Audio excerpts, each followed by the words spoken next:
It's been a fairly busy couple of days. I've been doing some fun things with creating environments in Cat Apps. So environments are the place that you actually run your applications that you want to deploy.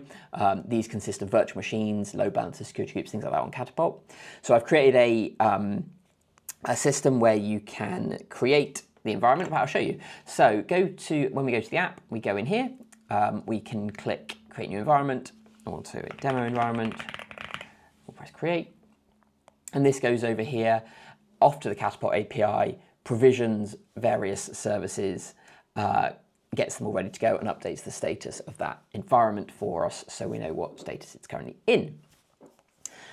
And there's lots of things going on. A lot of things have changed in the app. We've done lots of things with view component, we've got jobs, we've got modals happening there, we've got the services actually going create this.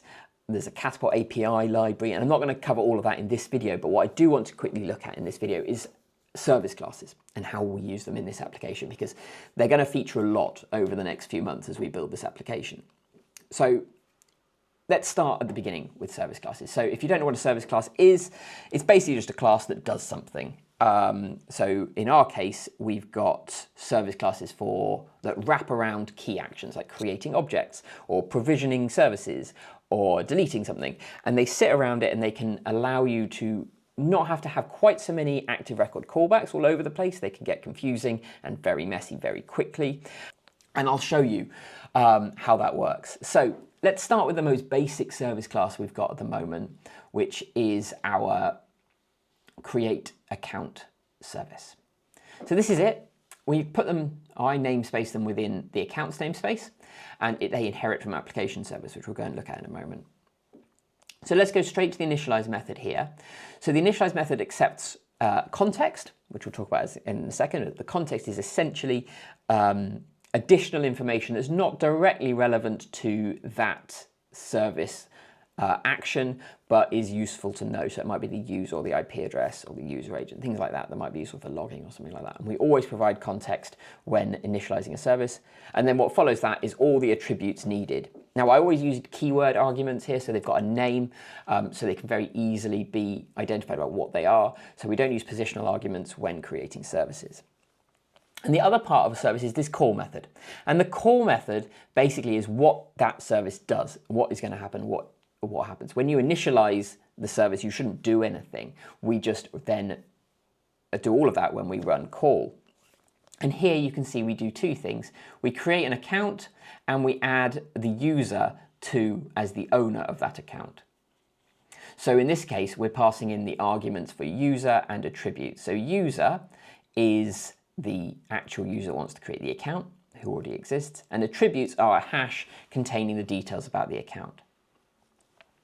So under here, we've got two methods. We've got the create account and add user. So we go down and have a look at those. So the create user, very, very simple, creates an account model, passes in the name and saves it. And then add user as owner basically just creates a account user as the owner for that account that was just created. The general pattern I tend to follow with service classes in here is if they succeed without an exception, if they complete without an exception, they are successful. Everything else needs to raise an error, and that will be considered to be a failure of that task. So it's either it runs, no problems, or an exception is raised somewhere. Then how do we call them? Let's have a look at the controller for this account creation thing, fairly straightforward here. So this create method is where we're calling it. We create our service here. We pass it in service context, which is defined in the application controller. This is available to all actions, so they can very quickly just access the context for what they're currently using. If we go back to that accounts controller, we've got the service here being called. We're passing the current user and the safe params, and then we call it. I'm not going to go into detail about what we do here with render success and render validation errors, because they're all part of the UI side of this, and we'll look at those again in another video. But the gist is render success will render the appropriate HTML, JavaScript, TurboStream, JSON attributes for a success. So in this case, we pass it the account that we've created, the URL it should redirect to, the JSON attributes we want to include, and a notice. And they will get used as appropriate based on what type of request that's being made. But we'll have a look at those in another video. So that's how we create those service classes. And that's basically all there is to it. We try and keep it as simple as possible, really. You just have that call method that gets invoked, and then you can easily test that. So let's have a look at a test quickly. Let's go to our spec, go to services, accounts, and create service spec. So in here, we've got the create account service. Fairly simple, this one. So we define what it's meant to do. We go, it creates an account. We ensure that it's increased by 1, and we ensure the user's been added. And we assume that the service has been provided or set as the account accessor. We also validate what happens if there's an error. We validate that it's raising that validation error that we want down there. So testing them allows you to test the whole service in one go. If you need to mock things like that, you can do that in there as well. So I find that very useful. But let's have a look at the more complicated service we've got here for provisioning. So under environments, we've got a bunch of provision services and one just provision service. So let's look at this one.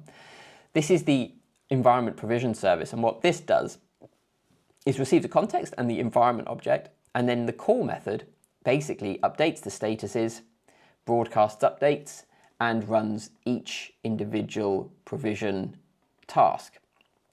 So in our case, this is just going to call each additional service that we have. And this just allows me to separate them up. We don't have a massive service class that did all of this. It's nice to be able to A, test them individually, and secondly, be able to call them individually, potentially in the future if we need to do some debugging or just push out updates to one part of the infrastructure. So that does those just calls those other services. And finally, down here, we've also got broadcasting using TurboStreams, and this just broadcasts a couple of partials as it's going along. As you saw when we did the demo, it just pushed out new HTML to show the current status of things. Unprovisioned service, much the same, except it's not split up at the moment. This just calls various endpoints on Catapult's API, deleting things as it goes along and broadcasting updates. If we have a quick look at how we actually do provisioning quickly, so this is the provision address list service, and what this does is creates the address list on Catapult. Now the address list is used in security groups, and basically it's a list of IP addresses that we want to allow through that firewall to access the underlying virtual machines. Now we manage this from Catalert, so from CatApps, so you can CatApps can say what its IP addresses are, because it needs to be able to access those virtual machines to be able to SSH to them and make changes. And we'll talk a bit more in the next video about how we're actually provisioning these virtual machines, because I'm going to work on that this week. So I'll have some more information about that in the next video. But what this does, fairly simply, is it gets the ID, or tries to get an ID for the address list that's already been created from the environment's config hash. If the ID exists and the address list exists on Catapult, and this method here exists on Catapult, makes an API request saying, do you know about this ID? If it does, it'll try and update it, otherwise it'll delete it. And then finally, once it's ensured that it exists, it will synchronize the entries within that list, which are the individual IPs in the list. Fairly straightforward in the create method here. We've got a request to Catapult, so just catapult.post.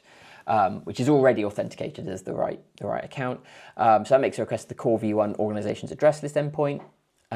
It tries to get the ID, and it will save that locally. For the update, it will do the same sort of thing, but it just runs the patch, sends the properties and the address list ID, which we've already got. Properties, just the properties we want to send to the API. And sync entries just gets the list of gets the list of IPs in the list, synchronizes them as appropriate. And that's about it. And all the other methods are fairly similar to that. So if you look at something like virtual machine group, a bit simpler this one, because this just does an update or create depending on whether it exists or not. The way we do this, or the way I'm doing this, allows me to rerun provisioning whenever we want. So if we go here and we look at if we look at our load balancer, for example, you can see it's called demo environment. But if I rename this to demo environment 2, it says provisioning up here. Eventually that will switch to provisioned, and then if we go here, this will now be demo environment 2. So that then keeps it in sync. So the service class for editing an environment knows that if certain things change, it needs to go and run a reprovision in the background. which it goes off and does. Quickly talking about background tasks, how do we run the service classes in the background here? Active Job and Sidekick are the two main things we're using here, or I'm using here. If we have a look at the places that it actually happens, so when an environment is created, we need to provision it. Now, this is the create action for an environment, and that uses the create service for the environment, which is here. So like the create account one, we provide the account it needs to live in and the attributes that go with it. And then we call the create environment method, which creates environment, and then we queue provisioning using the perform later method. And what the perform later method does, if we go and look at that is it just calls this callback, this call service job perform later, and gives it the name, the context in YAML, and the arguments, which it will serialize using Active Job. So the call service just creates that context from the YAML, logs what it's doing, creates a service class instance with the arguments and the context, and then calls it, and that just happens in the background. As time goes on, I'll need to update that because we want to be able to have quite a close integration between the UI and those background jobs to show what's going on, and whether that means showing off some more logging to the actual user of what's going on, because it's quite useful to be able to see that in there. That'll come later when we're looking at that. So that's service classes in Cat Apps. Fairly straightforward. Service classes form the majority of what we're going to be building, so they're going to come up quite a bit, so I wanted to just get that out of the way, talk a bit about those. One other thing I'll quickly show you that I did this week is you've also got this delete button. This will go and delete the environment. I will probably put some more confirmation on this rather than just this fairly standard confirmation, and when you click confirm, that will go and unprovision that, and then off it goes. I hope that was sort of useful about what we do with service classes. So I'm just trying to get my head around how I'm going to make these videos as useful as possible. What content you want, pop that in the comments on YouTube, that would be great. This week I'm working on building out those virtual machines, building out those servers, so we've got some actual real compute power to actually start running some applications on here, which is going to be really exciting. So stay tuned for the next video where we're going to look at how we do that, how we connect to those, and I'll give you a quick demo of how all of that's working. If you've got any ideas of things you want me to cover or look at, that would be great. Just pop them in the comments.